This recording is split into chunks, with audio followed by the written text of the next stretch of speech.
தேனே நீங்க என்ன பண்ற? என்ன பண்ணிட்டு இருக்கிற? சமைச்சிட்டு இருக்கேன். உப்புமா. சரி, காய் வைக்க கூட வேணும்னு சொல்லி கேட்டியே, வாங்கிட்டு வந்து கொடுத்தனே. எங்க கூட? எங்க கூடதா இங்கதான் இருக்கு. எங்க இருக்கு? பாத்திரம் கமுத்து வச்சிருக்கிற.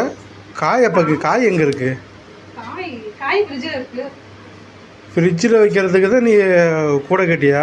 ஆக்சுவலா வெங்காயம் வைக்கலாம் அந்த கூட கேட்டேன். சரியா?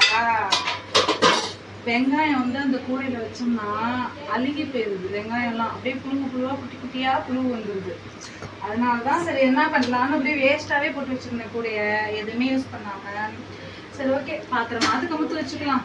அப்ப பாத்திரம் கூட எதுக்கு? இந்த ஸ்டாண்ட் எதுக்குன்னா இங்கிட்டு கமுத்தத தண்ணி வடிஞ்சதுக்கு அப்புறமா இங்கிட்டு கமுக்கணும். இல்லைன்னா தண்ணி எல்லாம் வந்து இது அப்படியே தண்ணியோட கமுத்தா தண்ணி எல்லாம் இங்க ஊத்திடுது. அது நல்லாவா இருக்கு? அசிங்கமா இருக்குல்ல. நல்லா இதுல கமுத்து தண்ணி அப்படியே நேரா சிங்க்கு வந்துடும். அப்புறம் திரும்ப எத்தனை கமுத்துருவேன். இதுக்கு தான் என்ன அந்த அர்ஜென்ட் பண்ணியா வாங்கிட்டு வந்தேன். ஒரு பாத்திரம் கூட வாங்கி கொடுங்க சொன்னா வாங்கி கொடுத்தீங்களா? திட்டுவீங்கல்ல, அதுக்காக தான் இந்த இது. அதுனா வந்து 400 ரூபா 500 ரூபா. இது எவ்வளவு வரும்? எவ்வளோ வரும்? 40 ரூபா 50 ரூபா. 400 ரூபா 500 ரூபா. பரவாயில்ல, மிச்சம் பண்ணி கொடுத்துருக்கேன்ல செலவு.